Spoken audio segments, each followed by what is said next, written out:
السلام علیکم و رحمت الله و برکاته.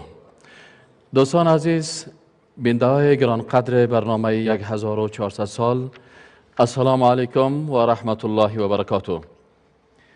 بازم خوشحال هستم که در خدمت شما دوستان عزیز و گرانقدر قرار داریم. جوانان عزیز، خواهران محترم، برادران عزیز، ماه مبارک رمضان ماه رحمت الهی است. ماه مبارک رمضان کورس یک ماه است، کورس یک ماهه تقوا. خالق متعال ذات مهربان است. خالق است که فرصتی بر ما میده تا ما یک ماه در ماه مبارک رمضان در یک ماه روزه بگیریم، در یک ماه تمامی بخش‌های تقوا را، تمامی بخش‌هایش بالای خود تطبیق بکنیم به شکل عملی و هر روزی که به یاد خالق متعال حتی غذاهای حلال چی میکنیم؟ غذاهای حلال ترک میکنیم. آب سردی که در یخچال ماست او را هم ترک میکنیم. بعضی حالات میشه که ما اصلا بعضی اوقات است که ما و شما اصلا در حالتی قرار میگیریم که هیچ کسی بغیر از خالق متعال همراه ما نیست. هیچ کسی نیست. ما میرم با آشپزخانه، غذا آماده است، شاید یک مرغ سرخکدگی و کباب، شاید چند بوتل آب شیرین و بسیار تشنه هستم و بسیار گشنه هم هستم و هیچ کس هم نیست. حالی سوال پیدا میشه که هیچ کس هم نیست که مرا در این حالت ببینه. هیچ انسانی نیست، ولی عقیده دارم که ذاتی که رقیب است او مرا مراقبت میکنه. پس ماه مبارک رمضان ماهی است که امتحان انسان، من در مقابل خالق خود امتحان ایمان میتم. در این ماه ایمان من 100% میشه. و تو جوانی که در این جوانی خواسته هایت بسیار زیاد است، آرزوهایت بسیار زیاد است، شاید بسیار خسته باشی، بسیار تشنه باشی، بسیار گرسنه باشی، ولی میفهمی که در مقابل یک امتحان بزرگ الهی قرار داری. او امتحان چی است؟ امتحان ایمان است. حالا باید ایمان تا چند فیصد بسازی؟ ایمان تا باید 100% بسازی. چطور من ایمانم بفهم که 100% شده؟ وقتی ایمانم 100% میشه که هیچ کس نیست، لکن من ایمان دارم که خالق بزرگی هست که مرا میبینه. پس من به خاطر رضایت از او آب نمی نوشم، من به خاطر رضایت از او تشنگی را قبول میکنم، من به خاطر رضایت از او حتی موبایل دارم، فیسبوک دارم، تلویزیون های مختلف است، خواندن های است، هر چیز نفس من میخواه که نفس من میگه حرکت کو، بخو، بنوش و هر چیزه. لکن در مقابل این نفس کی میتونه استاده شود؟ کسی که ایمان بسیار قوی و ایمان 100% داره. پس خوشا به حال کسی که در ماه مبارک رمضان نخستین امتحان بزرگ خدا میده که او امتحان ایمان است، امتحان اخلاص است. الا عبادک منهم المخلصین. شیطان در مقابل خالق متعال بیادبی کرد و حتی چالش داد. گفت من میخوایم بنده های تو را از هر طرف بالای از اینا حمله بکنم، از هر جهت بیم سر از اینا حمله بکنم و من میخوایم که بنده تو را نابود بسازم، از بین ببرم. آدم وقتی که پیدا شد من به خاطر از او لعنت شدم، چون من خواستم که آدم بلغزانم لکن آدم بالای من قوی شد، من تکبر کردم، تکبر من نابود کرد. او تواضع کرد، تواضع از او را رتبهش بلند ساخت. پس در اینجاست که شیطان در مقابل خالق متعال چالش میده که من تمام بنده های تو را گمراه میکنم، لکن کی نمیتونم گمراه بکنم؟ الا عبادک منهم المخلصین. من بنده های مخلص تو را گمراه کرده نمیتونم. اخلاص چی هست؟ اخلاص اینمی هست که ان صلاتی و نسکی و محیای و مماتی لله رب العالمین.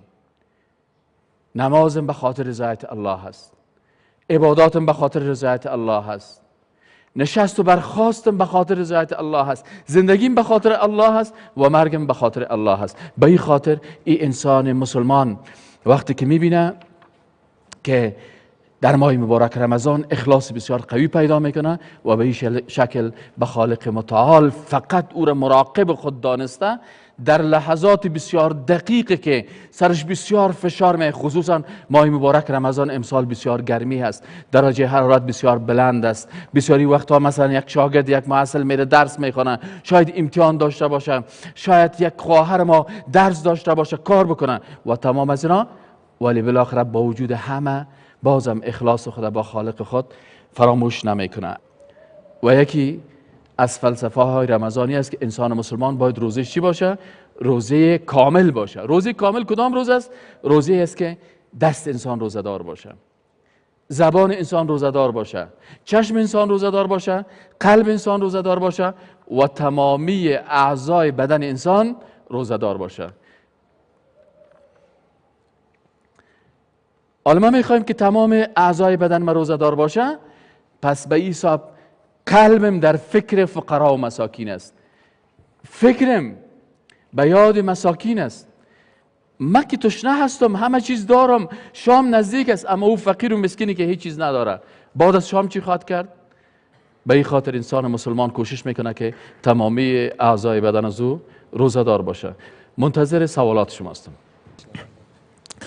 بسم الله الرحمن الرحیم. سید ابوالفضل حسینی هستم. با عرض سلام و ادب خدمت شما و بینندگان محترم شما. تشکر. و با آرزوی طاعت و با آرزوی قبولی طاعت و عبادات شما، سوالی داشتم که در ادیان گذشته ماه رمضان 3 روز بوده، یعنی افراد 3 روز روزه می گرفتن. چطور شده که در دین اسلام امروز ما 1 ماه روزه می گیریم؟ با تشکر از شما مجری محترم و کارشناس محترم که به سوال ما جواب میدید. تشکر. شما میفهمین که خالق متعال میخواه که تمام عمر ما و شما در روزه حساب شود. یک عبادت شما مساوی هست، یعنی وقتی که شما یک عبادت میکنین 10 چند بر شما اجر داده میشه. این حال وقتی که ما این مبارک رمضان ما روزه گرفتیم، در حقیقت ما و شما 10 ماه روزه گرفتیم. 1 ماه روزه گرفتیم، در حقیقت ما 10 ماه روزه گرفتیم. وقتی شما بعد از رمضان 6 روز دیگه هم روزه میگیرین، 6 ضرب 10 60 میشه، 2 ماه هم میشه. پس از این خاطر رسول اکرم صلی الله علیه و سلم چی میگه؟ که اگر کسی ماه مبارک رمضان روزه بگیره و بعد از رمضان 6 روز دیگر در ماه شوال، در ماه عید، مهم نیست در دهه اولش یا دهه اوسطش یا دهه آخرش، وقتی که روزه میگیره 6 ضرب 10 60 میشه. 10 ماهتان 1 ماهتان 10 ماه شد و 60 دیگه تان هم 2 ماه. شما مکمل سال در چی شدین؟ در روزه و در عبادت الهی شدین. پس این یک امتیاز بزرگی است که برای امت رسول الله صلی الله علیه و سلم داده شده است. چون عمر ما کم است، خالق متعال خواسته که از همین عمر کم ما و شما استفاده بسیار زیاد بکنیم. اگر یک پیغمبر دیگه یک امتش مثلا 1000 سال عمر میکرد، 1000 سال عبادت میکرد، اما ما و شما عمر ما بسیار کم است، از این خاطر لیلة القدر خیر من 1000 شهر. خالق متعال میخواد که یک شب ما را 1000 شب 1000 ماه حساب کنه و یک عبادت ما را 10 چند حساب بکنن و به این خاطر این یک فضیلت بزرگ است به امت رسول الله صلی الله علیه و سلم که الله ما و شما را توفیق بده که از این امتیاز ما و شما استفاده بکنیم. یک وقفه داریم، بعد از او با سوال توجه کنید.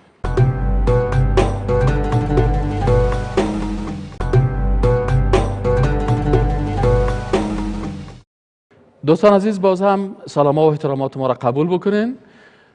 باز فرصت میتیم و برادر محترم ما که سوال دست خود بلند کردن شما بفرمایید. بسم الله الرحمن الرحیم. شما گفتید که این ماه بفرمایید بشینین. شما گفتید این ماه امتحان خداونده که یعنی بنده را امتحان مونه. خب پس چرا خداوند که بنده را امتحان مونه از صبح تا غروب آفتاب، چرا از کدام طریق دیگه امتحان نمونه که گوشنه ایم نصوب اینه گفتی خداوند خب عادله، خب چرا از کدام طریق دیگه امتحان نمونه که از صبح تا غروب آفتاب آدم روزه بیره دیگه روزای دراز دیگه گرماب تشنه و گوشنه، چرا از کدام طریق دیگه امتحان نمونه؟ این مثال یعنی بدل خودت امتحان چه قسمه که از شام شروع بشه تا البته صبح یک جواب قانع کننده. اصلا خالق متعال وقت امتحان میکنه ما مسلمان ها به امر خالق خود تسلیم هستیم. ای که خالق بر ما میگه وقت نو از خواب بیدار شدی قبل از طلوع آفتاب نماز بخوان، و هم یک امتحان است. در وقت زوال، نصف شب، تهجد، نماز خفتن، رفتن به حج، مجموعاً کل از اینا امتحانات هستند. پس ما وقتی که میگیم که لا اله الا الله، وقتی که میگیم لا اله الا الله، در لا اله الا الله محمد رسول الله، ما و شما 3 تعهد به خالق خود کردیم. تعهد اولی است که پروردگارا من خاص تو را عبادت میکنم، و تعهد دومی است که پروردگارا من فقط حکم تو را بدون کدام فلسفه گویی قبول دارم. پس وقتی که خالق ما بر من میگه که کلمه بخوان، کلمه میخوانم. وقتی خالق ما بر من میگه نماز بخوان، نماز میخوانم. وقتی خالق ما بر من میگه روزه بگیر، روزه میگیرم. وقتی خالق ما بر من میگه درس بخوان، درس میخوانم. این تمام چی هست که خالق متعال مرا امتحان میکنه. ولی در امتحان خالق برای من منفعت است یا منفعت نیست؟ 2 منفعت است. یکی منفعت دنیا هست، یکی منفعت آخرت است. منفعت دنیای من چی هست؟ هر عبادتی که میکنم او برای من یک منفعت را برای صحت و عافیت زندگی من میده. شاید اگه از طرف شب می بود، همون منفعتی که رمضان در روز برای انسان پیدا میکنه، گرمی هست، شما تشنه میشین، گرسنه میشین، در این وقت کلسترول خون شما نرمال میشه.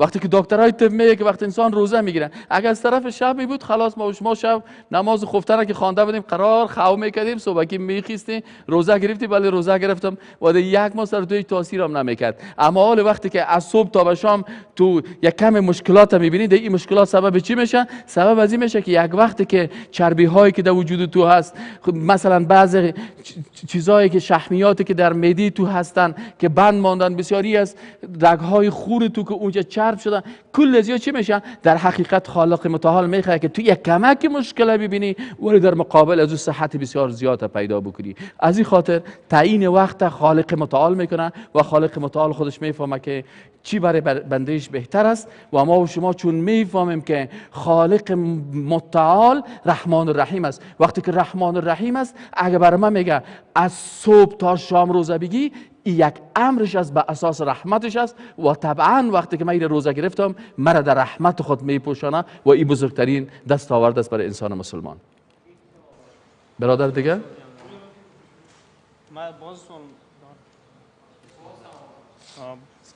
تو گفتی که پیش خداوند او کس با عظمته که اخلاص داشته باشه. این خداوند چی نیاز به بشر نداره؟ در بنده داره که اخلاص داشته باشه. خداوند چی نیاز داره در بنده خود؟ یعنی خالق متعال چی نیاز؟ ما و شما باید یک گپ در نظر بگیریم. شما همیشه خود با دیگران مقایسه نکنین. خصوصا شما خود که رئیس پانتونتان مقایسه میکنین. وقتی که رئیس پانتون امتحان میگیره از پیش، تو چی نیاز داره از امتحان؟ تو نیاز داری که مؤثر هستی که آمدی میخوای کامیاب شوی. متوجه شدین؟ وقتی که ما روزه میگیریم ما نیاز نداریم. ما نیاز داریم، خالق متعال نیاز نداره. وقتی که مثلا یک محصل میره در پانتون و تمام شب درس میخوانه، رئیس پانتون این قصهش نیست، استاد این قصه نیست. تو می در صرف خودت می ثبت نام میکنی، خودت می حاضری امضا میکنی، خودت می حتی فیس میتی. بسیاری وقتا در پانتون نمیگیرید، روزانه نمیگیرید، شبانه میگی من شبانه میخوانم، میگی فیس بده، میگی فیس هم میدم. اینی وقت بیا میگی میام. برو پانتون دور است، میگی میرم.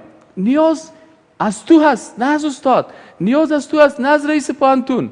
به این شکل وقتی ما عبادت میکنیم ما محتاج هستیم، ما نیازمند هستیم. وقتی من خانه من رویش به طرف خانه را آفتاب رخ میسازم، کلکینا رو طرف آفتاب میسازم، من به آفتاب نیاز دارم، آفتاب به من نیاز نداره. پس وقتی که من عبادت میکنم در حقیقت من محتاج هستم به خالق متعال، او نیاز نداره. او حکم خدا گفته ما تو رو امتحان میکنه، آیا ما تو در امتحان کامیاب میشیم یا ناکام میشیم. و اگر روزه نگیره هم کسی، الله غنی عن العالمین است، او پروای کسی را نداره، نیاز نداره. از این خاطر ما و شما در این بخش باید متوجه باشیم که خود با خالق مقایسه نکنیم که ما هر کار میکنیم بر اساس نیازمندی است. چون بسیار کسایی هستن، من براتون گفتم حتی در بین انسان ها بسیاری کارها را میکنن بدون نیازمندی. تشکر. دوستا یک وقفه داریم، بعد از وقفه سوالتان ان شاء الله مطرح بکنیم.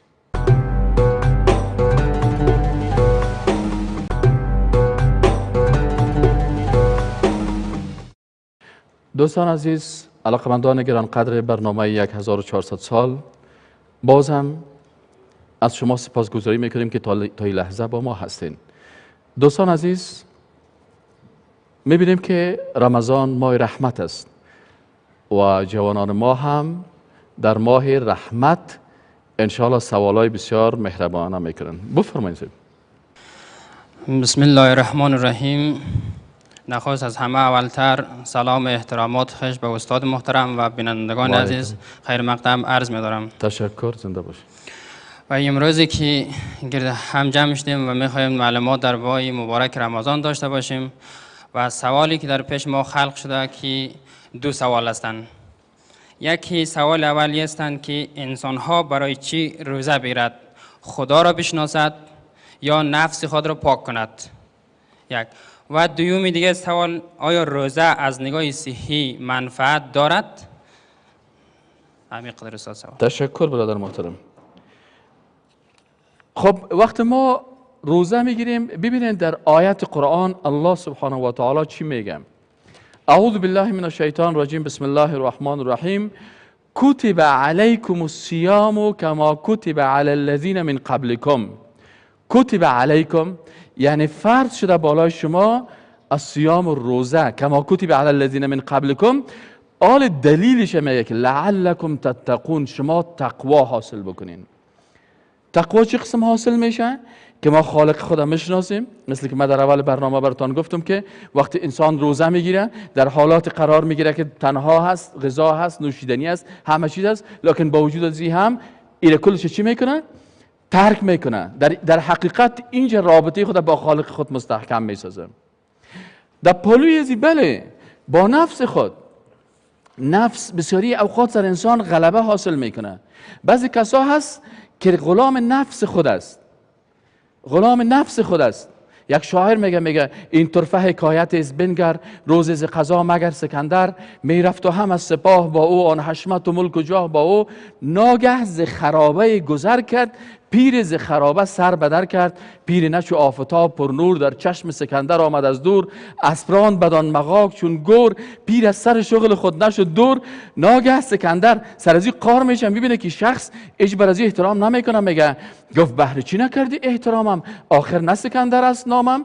دانی که منم به بخت پیروز، فرق همه عالم هستم امروز، در یادل و آفتاب رأیم، فرق فلک است به زیر پایم. پیر از سر شغل بانگ برزد. یک دفعه پیر از سر اما کاری که میکنه استاد میشه، میگه گفتین همه نیم جو نیرزد، نی فرق و نروی عالمی تو، یک دانه ز کشت آدمی تو. آنجا میخوای برش یک درس بده. چی میگه؟ میگه دو بنده من که حرص و آزن. دو بنده خالق، دو بنده ای پیری شخص کی هست؟ حرص است، غرور است، تکبر است، خواسته های نفسی است. میگه من امی حرص و آز خدا چی ساختیم؟ این بنده خود ساختیم. دو بنده من که حرص و آزن، بر تو همه عمر سرفرازن. میگه این دو چیزی که من غلام خود ساختیم سر تو بسیار حاکمیت دارن. با من چی برابری کنی تو؟ سگو برش درس میته، میگه با من چی برابری کنی تو؟ چون بنده منی تو. پس وقت انسان به خواسته های نفسی خود همیشه تسلیم میشه، نفس مثل چی است؟ مثل یک اسب که نو جوان شده، خیز انداخته میره و هیچ کس دمش نمیگیره. اما وقتی که قیزه دادانش انداخت، امی کس چاپانداز با سر از این اسب هر طرفی رو دور میته، راست چپ به هر طرف. آل نفس انسان بسیاری وقتا طغیان میکنه و انسان در عقب خود میبره. ماه مبارک رمضان نفس تو را تابع خود میسازه. پس تو هستی که سر نفست حکم میکنی. میگه غذا بتی، تو برش میگه نه. آب بتی، نه. شهوت ها میگه نه. فیلم های خراب نه. خواندن های مبتذل نه. پس چی؟ منتظر باش که الله اکبر گفته شود. اینجا چی میشه؟ نفس طغیانگر در حقیقت غلام تو میشه و در اینجا قیزی ایمان به این انداختی. به این خاطر است که تقوای تو میتونه که سر از تو را بالای ازو کامیاب بسازی. یکی. دوم قسمتی که گفتین از نگاه صحی، بله شما اگر اینجا یک دکتر متخصص بیارین و نظریات متخصصین بخوانین، اونا میگه مثلا معده ما بسیار دبای نیز شحمیات است و یگان قسمت معده جای گرفته. ای اعضای بدن ما، این معده ما به یک پاککاری ضرورت داره. خواهرای ما همیشه خانه خدا چی میکنن؟ خانه تکانی میکنن. یگان وقت باید معده تکانی بکنیم تا اینکه شحمیاتی کثافتایی که اینجا بند مانده چی شوه؟ به اساس رحمت الله وقتی که ما تو روزه میگیریم خبر نداریم که بسیاری از شحمیات و چیزا کلش پاک میشن. بسیاری وقتا انسان چربی خون پیدا میکنه، کلسترول خون پیدا میکنه، تریگلیسیرید پیدا میکنه و دیگه چیزایی است که برای بسیار مضر است. لکن خالق متعال تو خبر نداری که بسطها و مرض از وجود تو دور کرده و در روز عید یک خوشی بسیار بزرگ نصیب تو میشه که فرحت و خوشی عید است و تو صحتمند میبرایی، در حالی که تو مصروف عبادت خالق هستی. لکن او خالقی که تو را به عبادت مصروف ساخته، در عین از او خالق متعال چی کرده؟ صحت تو را هم بسیار صحت خوب ساخته. و انشاءالله در ماه مبارک رمضان، چون ما و شما مسلمان ها چی میگیم؟ ربنا آتنا فی الدنیا حسنه و فی الاخرت حسنه. پس هم خوبی های دنیا هست و هم خوبی های آخرت است. دوستان عزیز، عزیزان، جوانای محترم، خواهران گران قدر، برادران عزیز و بینندگان عزیز برنامه 1400 سال، واقعا ماه مبارک رمضان ماه عزت، ماه تقوا، ماه رحمت الهی، ماه رضایت خالق متعال، ماهی است که خالق ما در این ماه مبارک، این خالق میخواد که ما را، مقام ما را، رتبه ما را، کرامت ما را، عزت ما را بیشتر بسازه. با امید از که دوستان عزیز، جوانای محترم، خواهران عزیز، برادران گران قدر، ماه خوبی داشته باشین و سحری های شیرین و افطاری های بسیار خوب داشته باشین.